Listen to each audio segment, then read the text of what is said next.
This unit will cover the gram-positive cocci, and this is going to cover mostly the clinically significant organisms. There are some gram-positive cocci that we'll cover a little later in a couple of other units. When an infection is suspected and the provider will send a culture sample to the lab, then the lab will set up the agar plates based on the particular culture site. So for example, a urine would most likely be set up on a blood agar and a McConkey agar, and occasionally they may throw in something like a Columbia CNA or a PEA agar to try to catch those gram-positive cocci, whereas the McConkey is going to pick up on those gram-negative, and then the blood agar should culture everything. So, but typically most routine cultures are going to start with a blood agar and a McConkey agar. And when we talk about these organisms, we're talking about organisms that grow with an aerobic growth in ambient air at 35 to 37 degrees Celsius. And so what we're looking for is, where did the organism grow? And so here are some examples of looking specifically at gram-positive organisms, or your gram-positive cocci.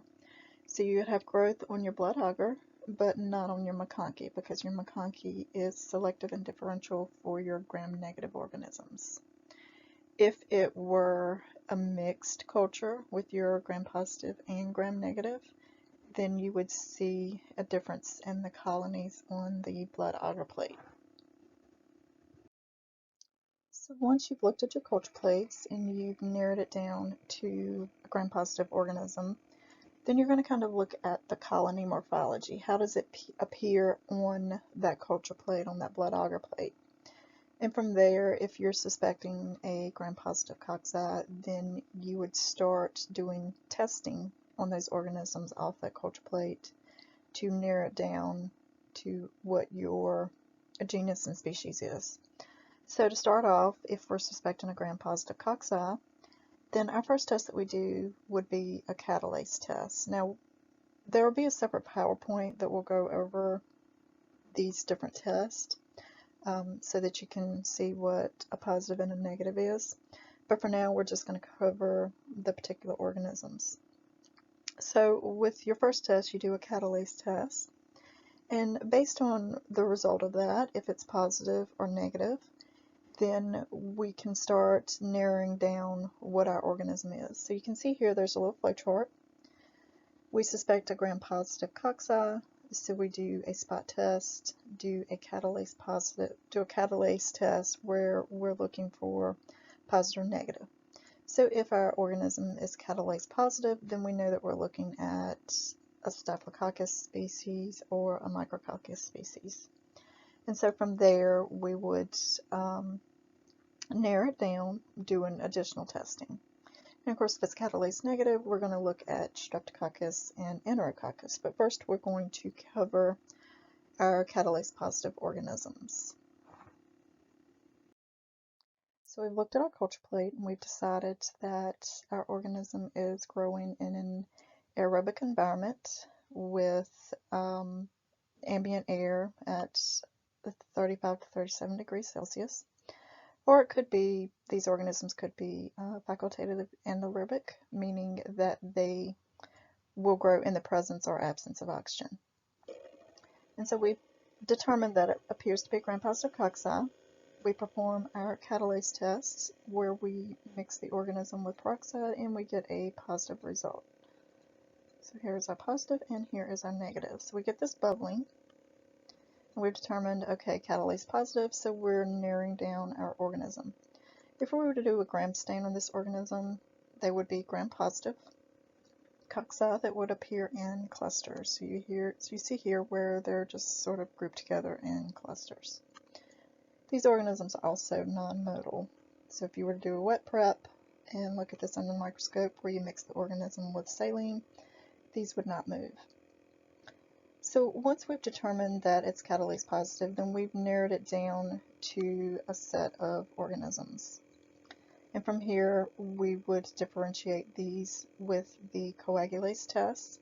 If it's coagulase positive, we're looking at Staph aureus, and coagulase-negative, which is also termed coag-negative staph. Then we're looking at these last few organisms here at the bottom. Our first organism that we'll discuss will be Staphylococcus aureus, and you will often hear this abbreviated with Staph aureus. So these organisms again are gram-positive cocci clusters. You can see the group of clusters here if you were to look at it under the microscope. And staph actually comes from the Greek root words of cluster of grapes. The morphology of the colony growth, these organisms are kind of medium in size. You can see at the two plates on the bottom where you have some medium-sized colonies when they're isolated out individually. And they can be, they're very smooth. They're entire, so you have a complete circle here. You can see which just a rounded circle. And they're convex, so they kind of have a little bit of a raise to them when they're growing on the agar plate. So if your agar plate is here and you were to look at it from the side, you would see where it's kind of convexed and raised. Sometimes they will have a white or a creamy yellow type appearance to them, so you can see two different types of organisms here. They're both Staphylococcus, but there may be some differences in the particular organism, and some will yield a little bit of a yellow tint to them. So we've done our catalase test, which is positive, and we've done our coag test, which is positive. So we've pretty much narrowed it down to Staph aureus just based on those two tests, because if you remember on the previous slide, anything coag negative is something else. And so one of the things that we have to worry about with Staph aureus is that they do develop antibiotic resistance, and so this becomes an issue when you're trying to treat these patients. So Staph aureus typically colonizes the nasopharynx, and it also will colonize the perineum skin shortly after birth. So typically the transmission is going to be from person to person. So you would expect after birth that this flora would develop in the infant through contact with the mother, father, potentially the healthcare workers, but usually most likely it will be the parents that will transmit this organism to the infant. And so this organism will start to colonize by entering or adhering to the skin, or in the case of some sort of infection, it would enter through the particular site. They multiply by avoiding the host immune response, and by doing this they kind of interfere with the host immune response as well. And so what can happen is, as this organism tends to, once it starts to multiply, it will tend to release toxins that can damage the skin tissue or the surrounding tissue of the particular site of infection.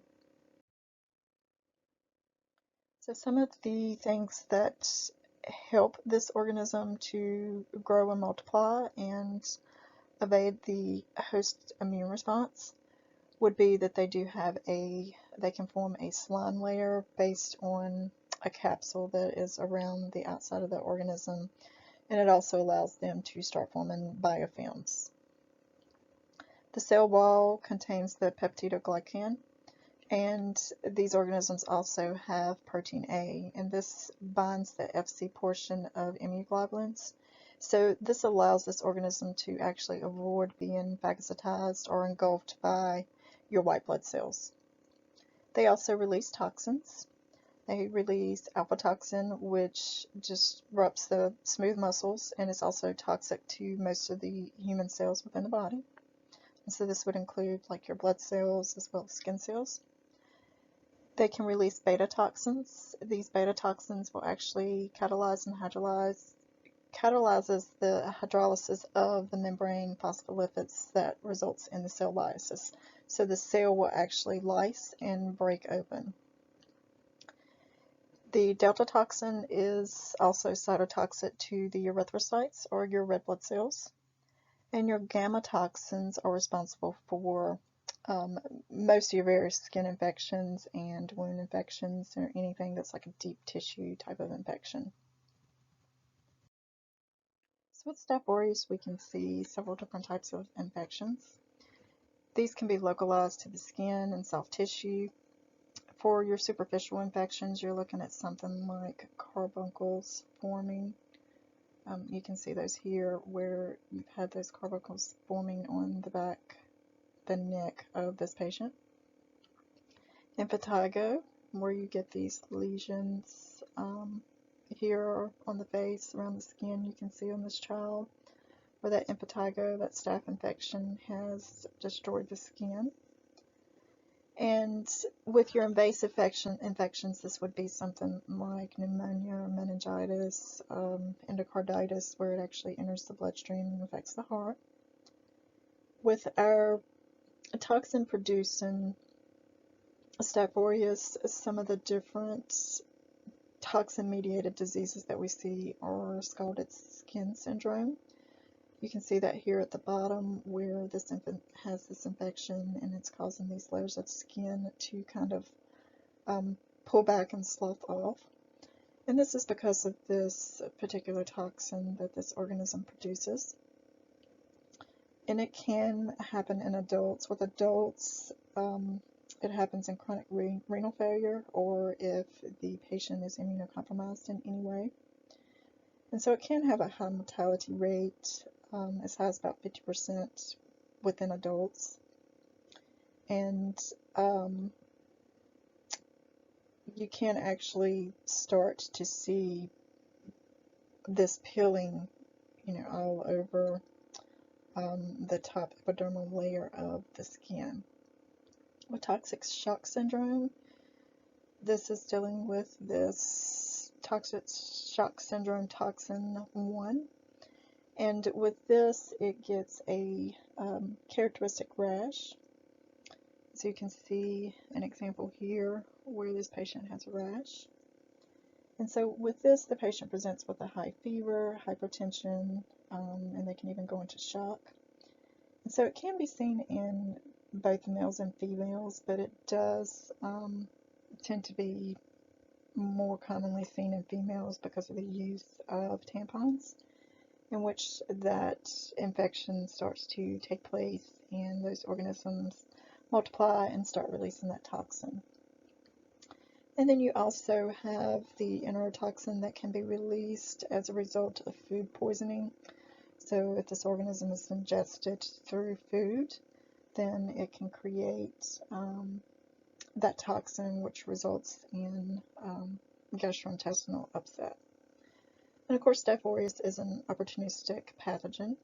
So you do see Staph aureus as normal flora, but once it's presented in a particular way, so perhaps like an open wound or some sort of break in the skin through maybe like a pimple, then it will start to grow, multiply, and you will start to see some of these different types of infections form. So occasionally you do come across methicillin-resistant strands of Staph aureus. These are also referred to as MRSA. And these strands carry the MECA gene that allows them to produce the beta-lactamase. And so when they do this, they are considered to be resistant to all of the penicillins. There are different types of MRSA. So you have hospital-associated MRSA. With your hospital-associated MRSA, these are usually found among the patients that are within the healthcare facilities. And so usually because the patient has a weakened immune response while they're in the hospital, then they contract this organism more easily. You also have a community-acquired or community-associated MRSA. And with this, The patients are not known to have a recent visit to a healthcare facility, and they've contracted this organism um, throughout someone in a community. So it's usually an infection that has happened due to it's some sort of skin infection. So maybe they come in contact with MRSA from somebody, and the patient has some sort of open wound, and that's how they contracted the MRSA. And so usually these are a little bit more pathogenic when they're acquired in the community, because it's usually within seemingly healthy individuals. So the lab will do a MRSA screen where they're looking for to see if the patient has an oxacillin susceptibility. And there are a couple of different methods that the lab can use for this testing. And you can occasionally see the methicillin resistance within other different Staphylococcus species, but typically it is just associated with your Staph aureus. So these infections are usually treated with vancomycin. However, we are starting to see more resistance with vancomycin. So you have an intermediate vancomycin Staph aureus where it's starting to develop that resistance. And then you also have the vancomycin resistant Staph aureus. And so we do have to start being on the lookout for organisms that start becoming resistant to a lot of these antibiotics that were used over the years. The micrococcus is another organism that will have a yellow characteristic to it. And so with this organism, when it's growing on the culture plate and we see that yellow pigment, we also know that our staph could potentially have that yellow pigment as well. So we would first do that catalase test, determine that we are definitely dealing with something in the staph or micrococcus line. And then we do a coag test. So with our coag test, we would determine that it is not staph. And then from there, we could also do a microdase test, which is a modified oxidase test. And that would be positive, so we could definitely be sure that our yellow pigmented organism is micrococcus and not staphylococcus.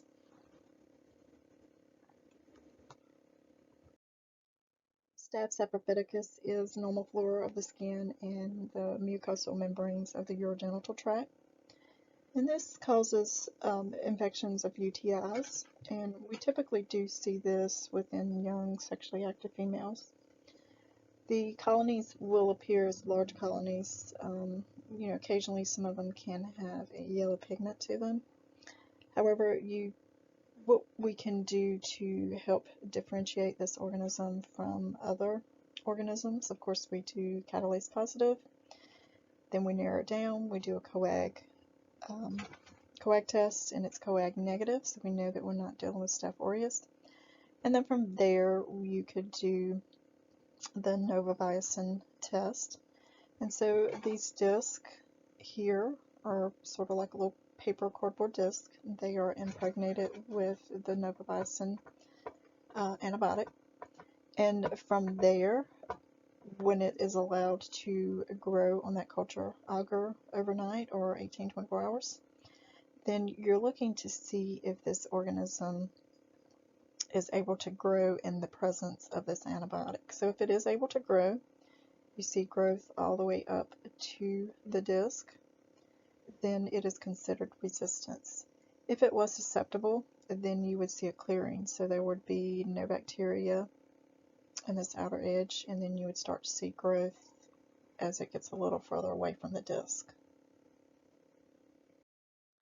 Staph epidermidis or staph epidermidis, depending on the pronunciation or who's pronouncing it. So this is normal skin flora or flora of the mucous membranes, and it predominantly is hospital acquired.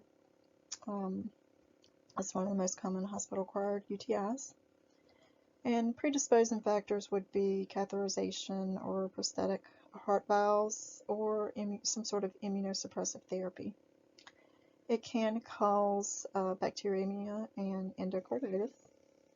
With identification, we're looking at small colonies. So you can see that these colonies here are a lot smaller. You can see some of them that are a little bit, they're in a group, but you can still see them individually, because you can kind of tell that this culture plate is really zoomed in, but you can see that they are white.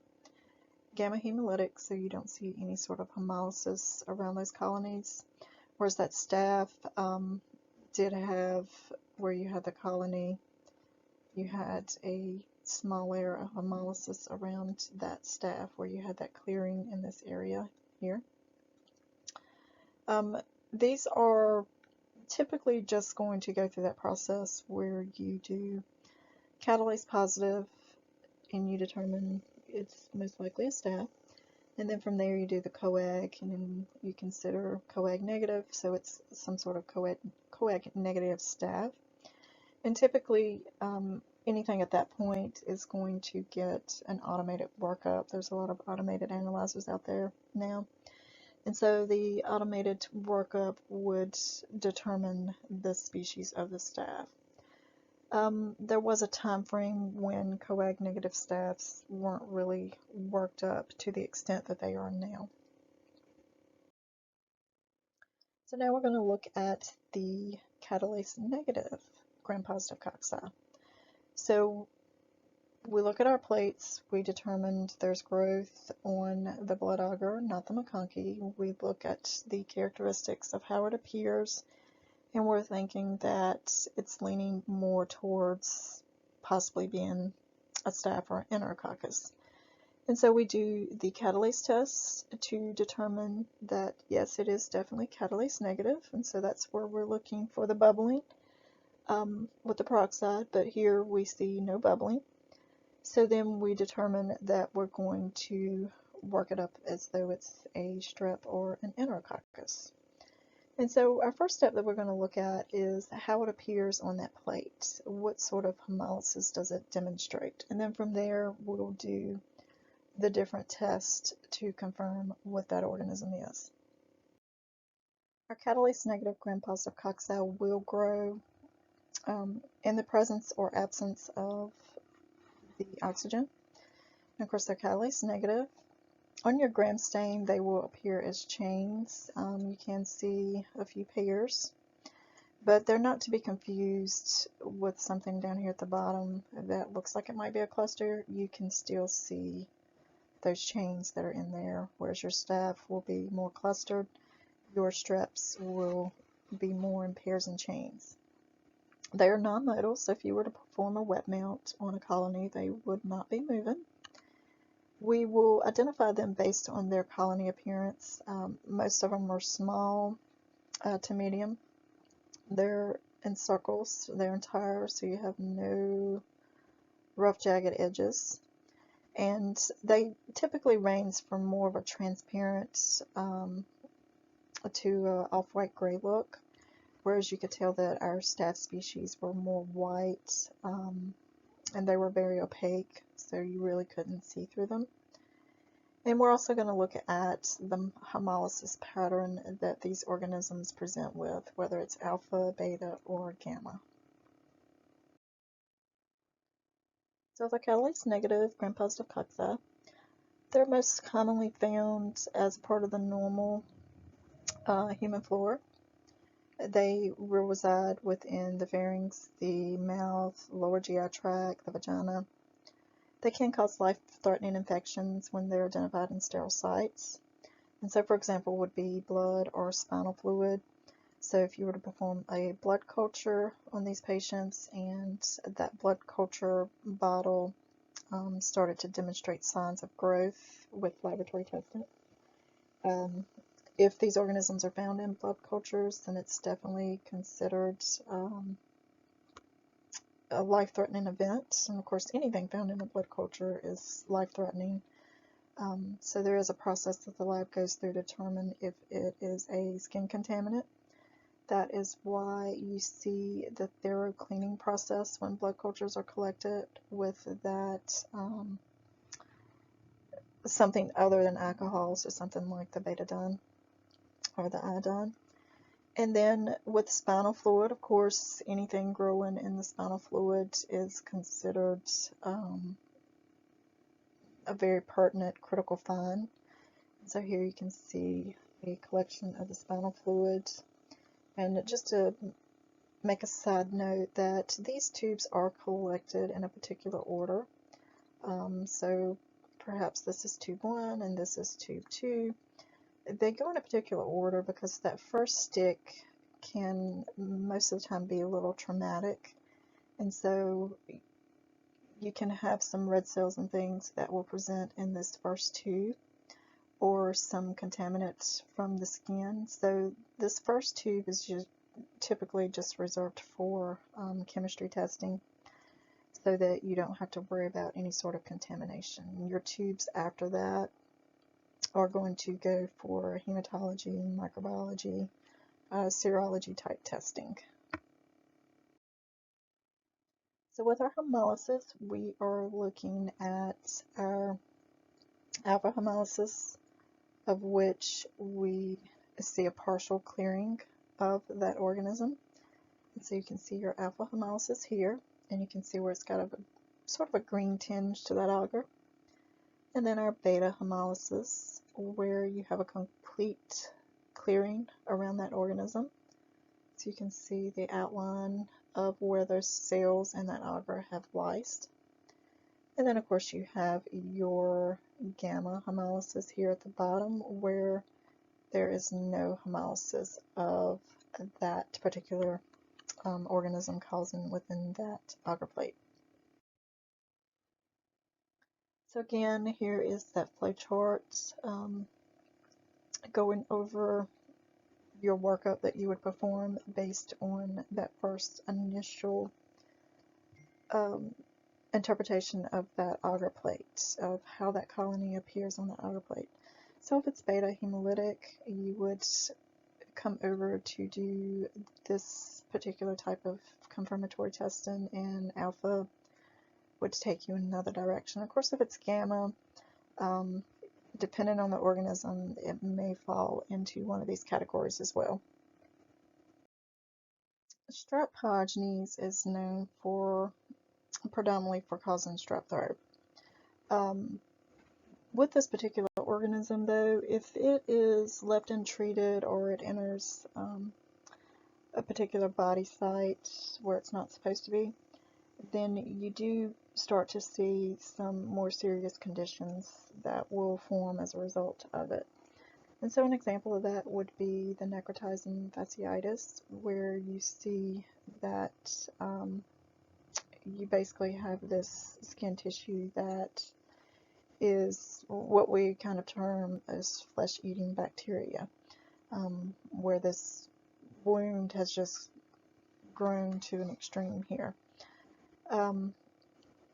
It's also, if left untreated with strep throat, then it can cause other post-streptococcal diseases. And so we look at that to be something like the rheumatic fever or the glomerulonephritis. I have seen a case before where a child had presented to the urology clinic with blood in the urine, and they were having a hard time figuring out what was going on with this child. And the culture actually grew strep pyogenes, and so it was learned that this child had a strep infection that went untreated, and so it actually had started the process of causing glomerulonephritis in this child. So we can also see scarlet fever as a result of strep. And so here at the bottom you see an image of the rash that's caused by scarlet fever. And you can also see things like sepsis and pneumonia, meningitis that are also caused by strep pyogenes. So this is definitely something that if strep throat is suspected, it definitely needs to be treated. So these organisms are, of course, gram-positive cocci, but they do form these very long chains, and so you can see a lot of those here. They appear as very small, transparent organisms when they are growing on the culture plate. So if you can see here at the bottom, you can't really see these organisms other than you can actually see the beta hemolysis that forms around them when you hold this plate to the light. These organisms are susceptible to bacitracin, and so again you have that disc here. This is an A disc, and it's impregnated with the bacitracin, and you can see that it is susceptible because you cannot see those organisms growing up against it. You can see a bit of a clearing before those organisms do start to grow. This organism is PYR positive, and if we were to do a Lancefield grouping, this organism would be considered a group A strep. And with the group A strep, this is where you see the common name on your rapid strep kits. And you can see that this kit is a strep A dipstick kit that is a rapid strep test. And the strep A is the Lancefield grouping, not the actual name of the organism. These organisms do produce the M protein. This is a complement modulator, and it also has an antiphagocytic type property to it. So it prevents this organism from being phagocytized by the natural immune response of your white blood cells. It also has the hyaluronic acid capsule, which also inhibits the phagocytosis. And then it also produces some extracellular products like streptococcus and F protein. It also will produce exotoxins that produce that rash. Streptococcus agalactiae is normal flora of the female genitalia tract and the GI tract. The infections that happen with this tend to be septicemia and meningitis in newborns, and they come in contact with this organism during birth. As they pass through the vaginal canal, they are exposed to that organism. You can also see this organism with UTIs, and it can be seen in pneumonia within the elderly population. This organism is small. It can appear a little bit grayish to white, and it can be slightly mucoid, which means it just has a mucoid type appearance on the agar. And with these organisms, you can see that very small zone of beta hemolysis around that organism. And so with this organism, you have a couple of tests that are positive, the Hypurate test and the CAMP test. Up here at top is an example of the CAMP test, where this organism demonstrates this hemolysis clearing here when presented in a particular way with this test. This organism is bacitracin and optogen disc resistant, PYR and bile esculin negative. And if we were to do the Lancefield group typing with this organism, we would find that it is group B. So when females are screened during pregnancy, usually within the last few weeks of pregnancy before they deliver, we will do what they typically call a beta strep culture. And so while there are streps that produce that beta hemolysis, this is the particular one that we are concerned about when it comes to pregnancy. So with this, what will happen is that these babies will be introduced to that bacteria and could potentially have issues with the septicemia or the meningitis. So our group B strep infections within our neonates, there is usually an early onset.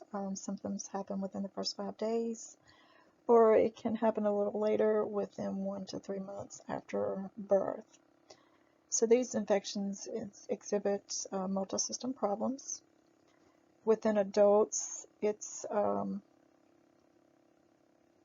postpartum type infections. So when your females, after delivery, if they're left untreated, they can get pelvic abscesses and even septic shock.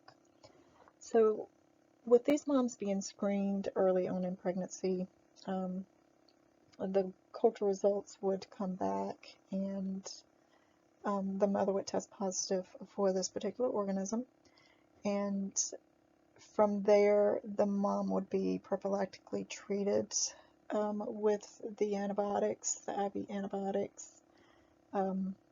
at the start of delivery. So when she comes in, she would go ahead and be started on those antibiotics to hopefully prevent any sort of transmission to that infant.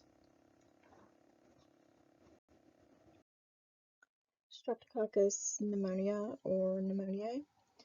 These organisms cause the bacterial pneumonia or pneumococcal pneumonia. Often this is seen within the elderly or debilitated or immunocompromised patients. And so it often starts as a viral infection that will damage the respiratory epithelium, and then from there this organism would become opportunistic. You can also see this organism within meningitis, septicemia, and ear infections. We identify this organism based on how it appears growing on a culture plate. So it is a round organism. It will kind of appear a little wet or glistening. It can sometimes have a mucoid type appearance, and it is also alpha hemolytic. So you can see here at the top where you have that partial clearing, and so it kind of gives that little bit of a green appearance. And something else that is characteristic, as the organism ages, it sort of starts to, it dies. So when it starts dying, it kind of caves back in on itself. So you start seeing these little convex donut looking shapes to this organism, where you can see that you have a thicker layer around the outside where that organism is still in active growth, but then you have the indention in the center. When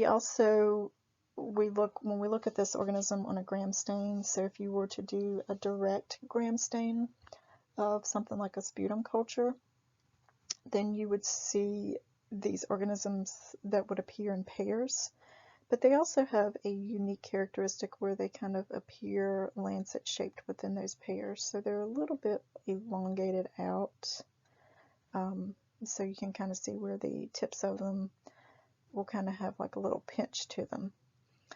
And so what you see here in this gram stain is white blood cells, and then you see the bacteria as well.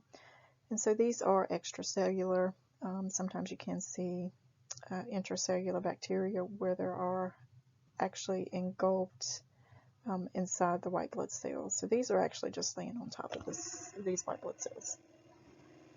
This organism is bacitracin and optogen susceptible. And so with this test, you would use the optogen disc or the P disc here. And again, you see that clearing around the edge where the organism does not grow, where that antibiotic leaches into that agar.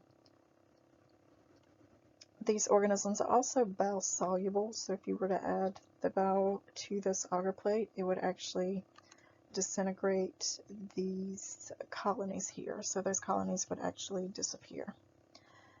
This organism does not have any sort of Lancefield grouping, so there is no Lancefield testing for this organism.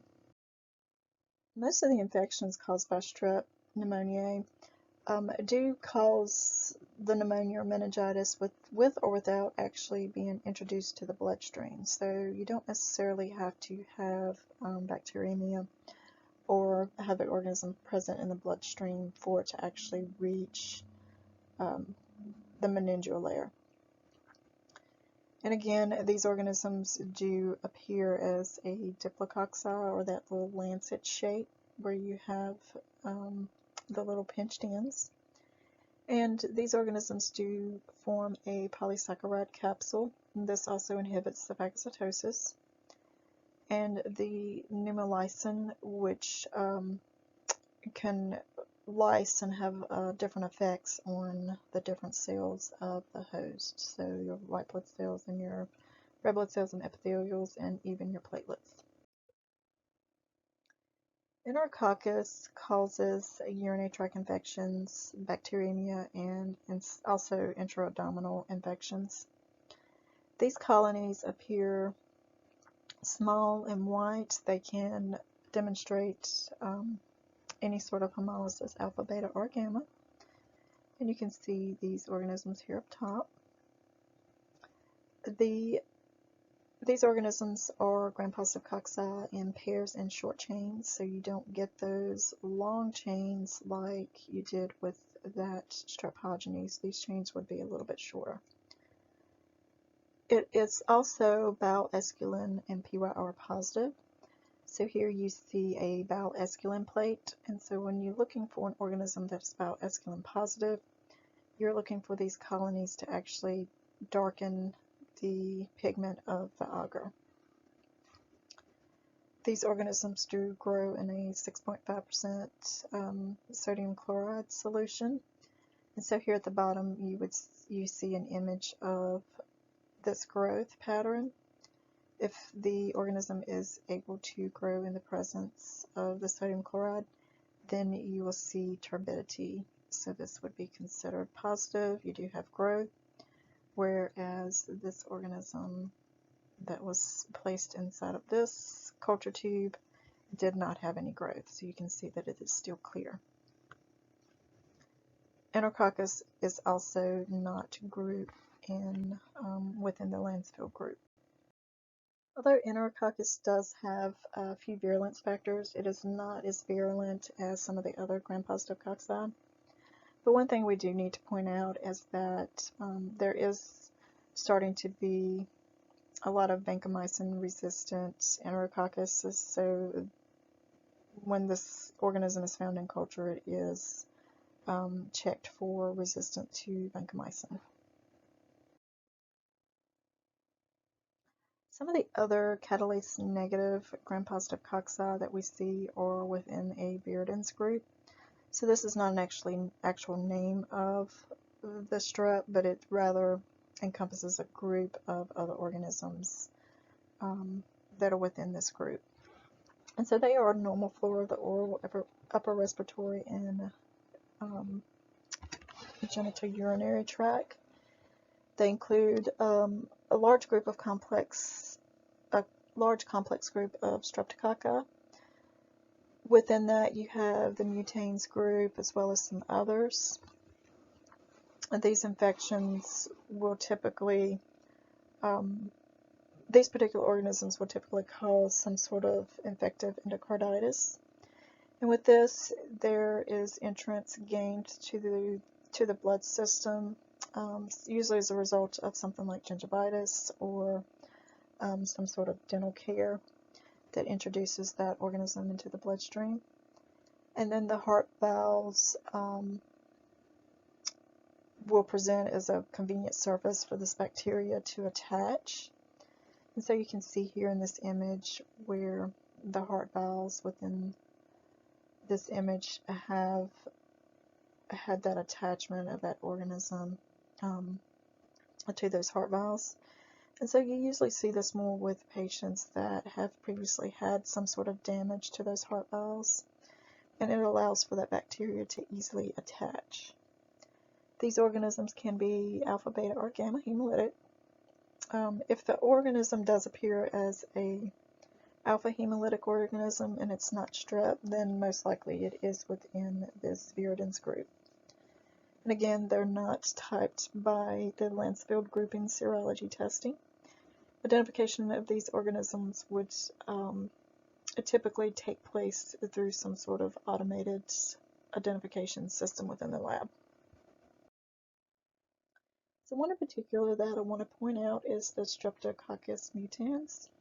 With this organism, it does seem to cause a lot of tooth decay. And so it's commonly isolated with the streptococcal endocarditis. And as I mentioned before, it will enter the bloodstream through some sort of dental work like a tooth cleaning or a heavy brushing. And then it causes the inflammation that will lead to the accumulation of plaque in the arteries. And then this can contribute to the development of arteriosclerosis. And so this is where it's associated with cardiovascular disease, and the patients are more at risk for the cardiovascular disease, heart attack, stroke. And in some cases, the bacteria that spreads through the blood vessels can lodge in the heart, as I showed you on that previous image, and then it causes the endocarditis.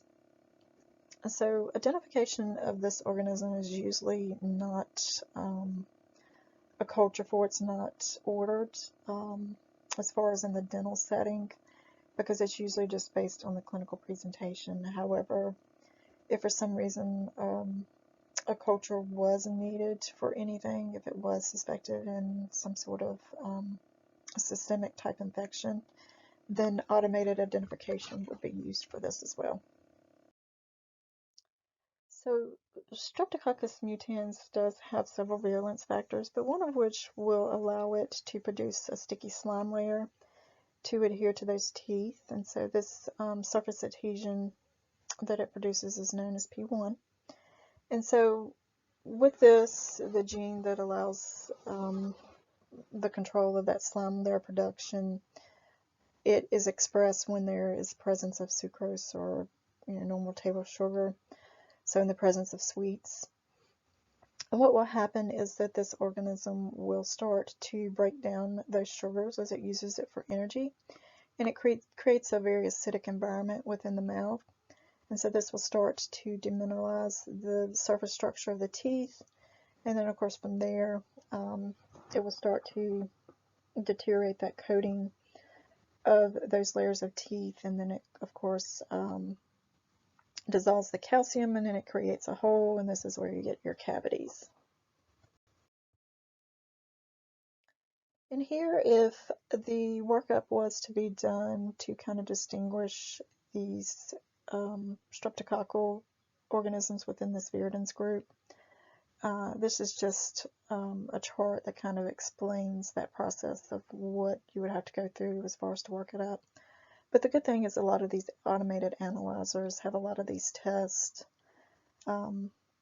within one cartridge for an organism. So you take your unknown organism, you would make a dilution solution that you would put within this cartridge, and then from there would be individual whales that would do each of these tests, and that machine would scan it to look for changes, to look for those color changes or growth or no growth. And so then it basically will do a batch of these tests at once and would give you an identification based on those results. So in order to prevent a lot of these gram-positive cocci infections, some of the things that can be done would be screening your healthcare workers for any sort of a staph aureus, or especially a methicillin-resistant type staph aureus that they may carry within their nasal passage. With your newborns, if you're suspecting some sort of infection or potential infection, of course you would treat those infants right away, especially when you suspect they've been exposed to that group B strep. You would also screen your moms at about 37 weeks of gestation, and you would administer that antibiotic if they are a carrier of the group B strep. And one of the other things that the healthcare setting will do, especially with surgery patients, is to screen them before surgery to see if they are a carrier of MRSA. so that they could go ahead and prepare for that and treat them prophylactically if they need to. And then you also have the development of the vaccine for strep pneumoniae.